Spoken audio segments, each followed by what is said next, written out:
Good morning students. प्यारे बच्चों, हिंदी की कक्षा में आप सभी का स्वागत है। हम लोग भ्रमर गीत पढ़ रहे हैं, जिसमें से 2 पद शेष बचे हैं। आज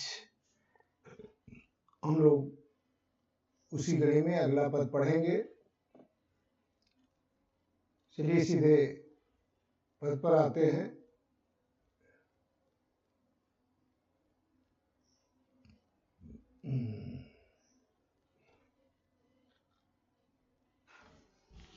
ऊधो भली भई ब्रज आए, ऊधो भली भई ब्रज आए, विधि कुलाल कीन्हे कांचे घटते, तुम आनी पकाए। रंग दीनो हो कान सांवरे, अंग अंग चित्र बनाए। पाते गरे न नयन नेह तय, अवधि अटा पर छाए।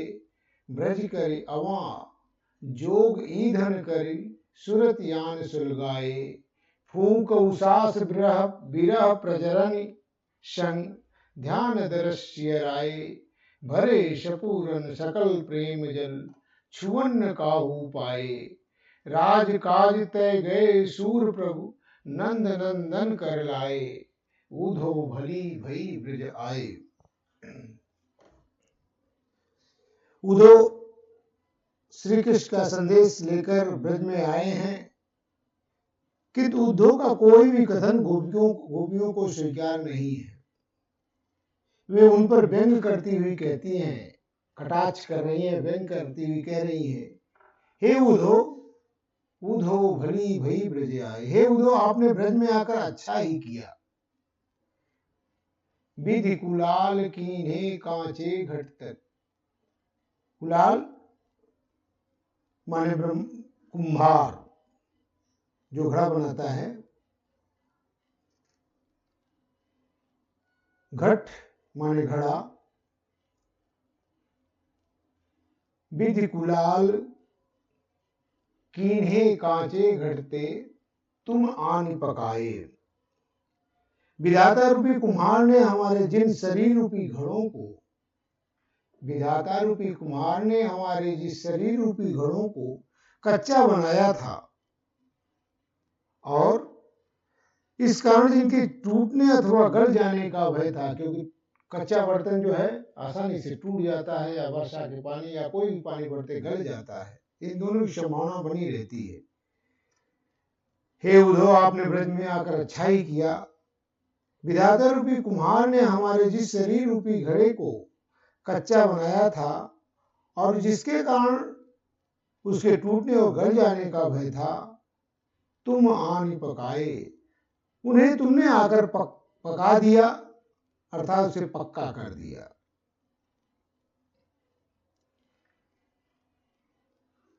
रंग दीनो हो कान सांवरे, अंग अंग चित्र बनाए। शरीर रूपी इन घड़ों को प्रिय श्री कृष्ण के शरीर रूपी इन घड़ों को प्रिय श्री कृष्ण ने विविध रंगों में रंग दिया था। अर्थात हमारे शरीर रूपी घड़ों को श्री कृष्ण ने अनेक प्रकार के प्रेम के रंगों से रंग दिया था, और इनके अंग अंग पर विभिन्न प्रकार के चित्र बनाए थे। अपनी छाप छोड़ गए थे, अपना चित्र, अपना अमिट छाप छोड़ गए थे। रंग दीनो हो कान सांवरे, अंग अंग चित्र बनाए। शरीर रूपी इन घड़ों को श्री कृष्ण ने विविध रंगों में रंग दिया था, और इन पर अनेक विभिन्न प्रकार के चित्र अंकित कर दिए थे, बनाए थे। पाते गरे न नयन नेहते, अवधि अटा पर छाए। श्री कृष्ण के मथुरा चले जाने पर ये शरीर रूपी घड़े हमारे आंसुओं के वर्षा जल से इसलिए नहीं गल पाए।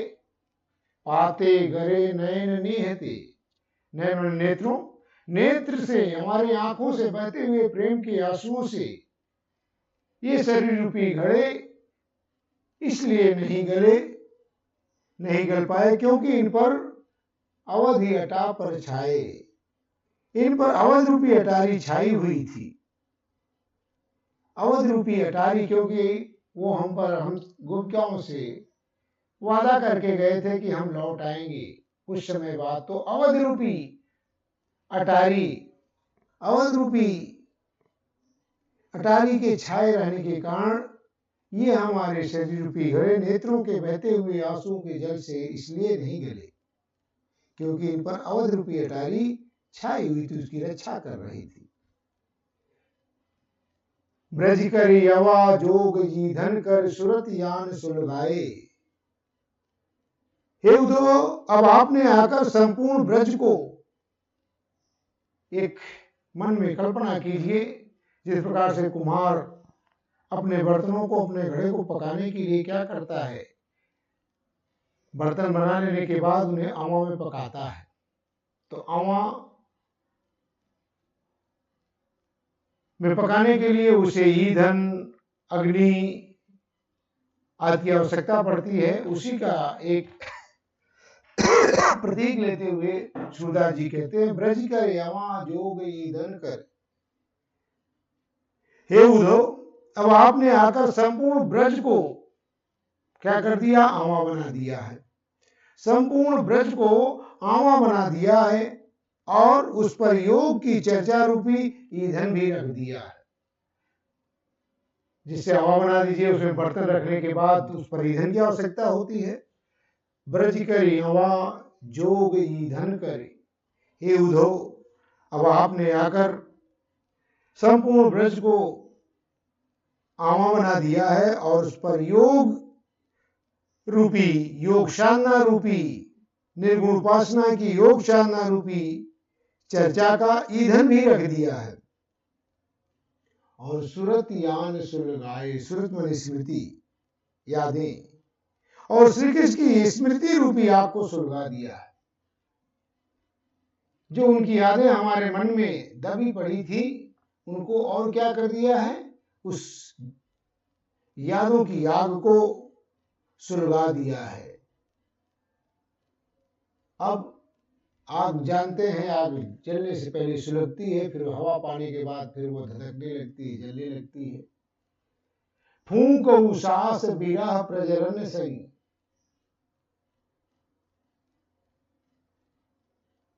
तब उस अग्नि, विरह की अग्नि में हमारी निश्वासों, हमारी निश्वास माने होता है श्वास माने लेना, सांस, निश्वास माने लंबी सांसें छोड़ना। हमारी निश्वासों की वायु से, निश्वासों की हवा से, निश्वासों की वायु से विरह की लपटें उठने लगी। जिस प्रकार से कुम्हार अपने घड़े को पकाने के लिए हवा में ईंधन रखने के बाद उसमें अग्नि प्रज्वलित कर देता है और वह अग्नि हवा, ऑक्सीजन को पा करके, हवा को पा करके पूरी तरह से धधकने लगती है और जलने लगती है। उसी प्रकार से सूरदास जी कहते हैं, उद्धव, आपने आकर के पूरे ब्रज को ही एक आवा बना दिया और उस आवा के अंदर हम गोपिकाओं रूपी बर्तनों को रख करके योग साधना का उस पर ईंधन रख दिया और श्री कृष्ण की स्मृतियों को ताजा करके उसमें आग को भी क्या है, सुलगा दिया।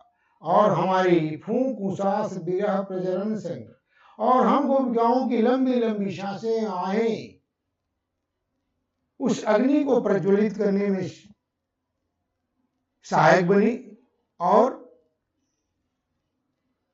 निश्वासों की वायु से विरह की लपटें उठने लगी, जिसके कारण हमारे शरीर रूपी घड़े पूरी तरह से पक गए। और जब बर्तन पक जाता है, फूंक उषास विरह प्रजनन संग ध्यान दरस सिराए। और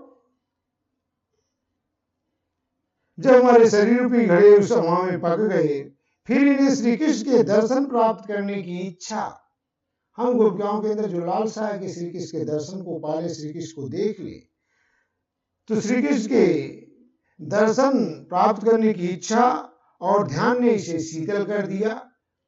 अर्थात अग्नि धीरे धीरे क्या हो गई, वो अब शांत पड़ गई है, शीतल हो गई। अब शीतल हो जाने के बाद तभी से उसमें बर्तन निकालते हैं। पहले से बर्तन जो है आग धरती रहती, बर्तन नहीं निकाल सकते।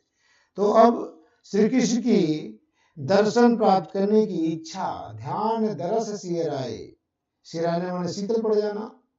तो श्री कृष्ण के दर्शन प्राप्त करने की इच्छा और ध्यान ने इसे शीतल कर दिया। अर्थात आपके साथ श्री कृष्ण की चर्चा करने से हमें अपने ध्यान में उनके दर्शन का सुख प्राप्त हुआ। इस कारण विरह से जलते हुए हमारे मन को थोड़ी सी शांति प्राप्त हुई। भरे सपूर्ण सकल प्रेम जल छुअन काहू पाए।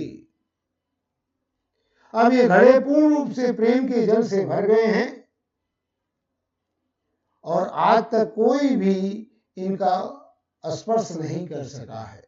अर्थात इन शरीर रूपी घड़ों को जो श्री कृष्ण के प्रेम रूपी जल से पूरी तरह से भर गए हैं, उनके प्रेम में डूब गए हैं, इस शरीर रूपी घड़ों को आज तक कोई ने स्पर्श भी नहीं कर सका।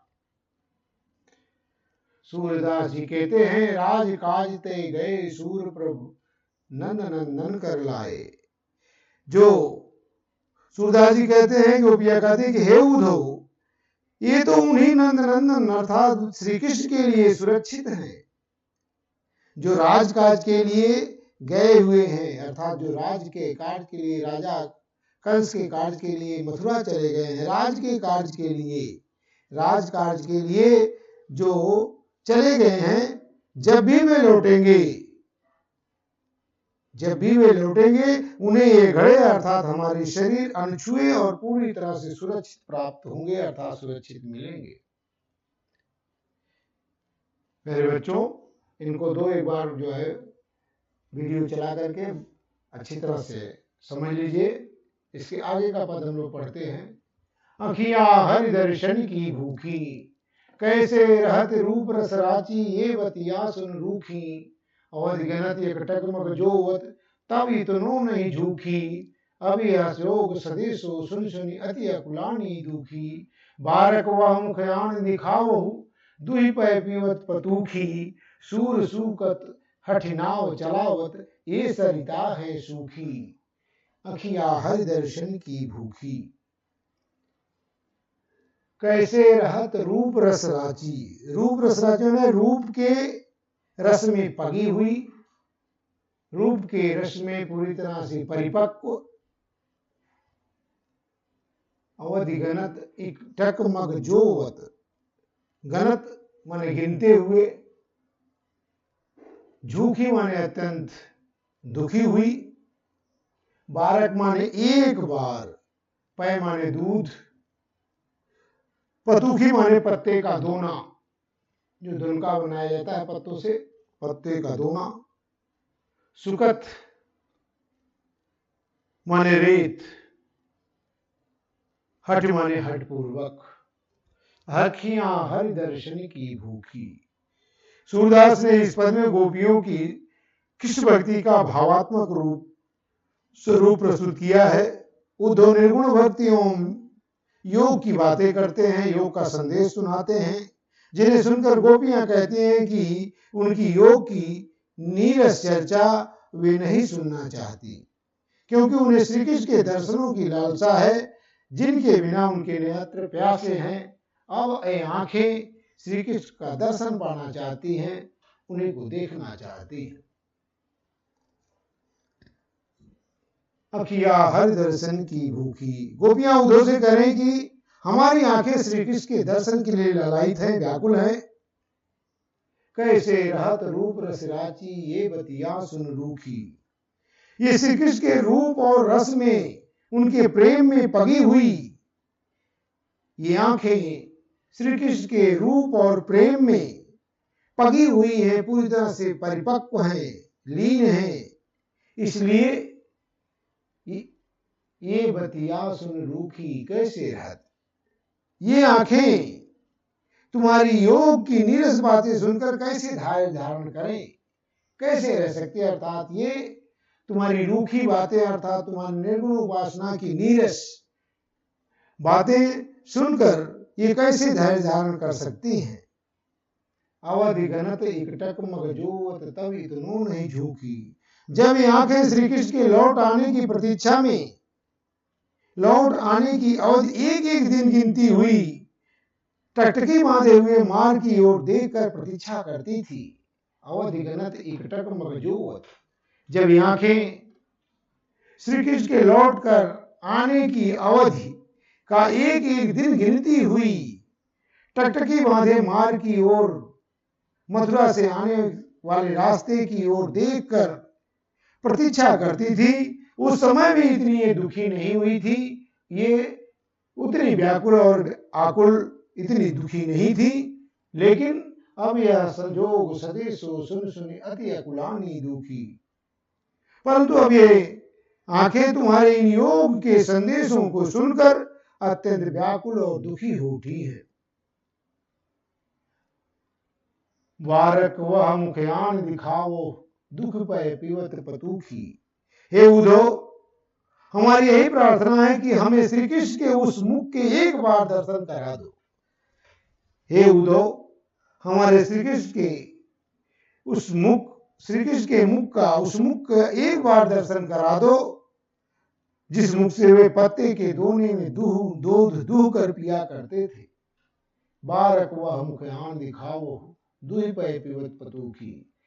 हे उद्धव, हमारी यही प्रार्थना है कि श्री कृष्ण के उस मुखड़े को, उनके उस मुख को एक बार दर्शन करा दो, एक बार दिखा दो, जिस मुख से वे पत्ते के दोने में दूध दूह करके पिया करते थे।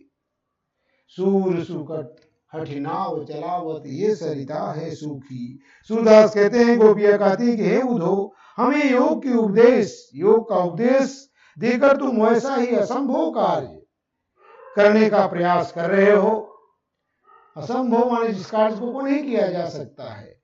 हे उद्धव, हमें योग का उपदेश देकर तुम वैसा ही असंभव कार्य करने का प्रयास कर रहे हो, जैसे कोई व्यक्ति सूखी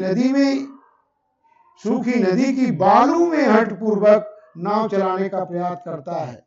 नदियां तो सूख गई है, पानी है, लेकिन उसके बालू में ही, रेत में ही कोई नाव चलाने का प्रयास करे, वैसे ही आप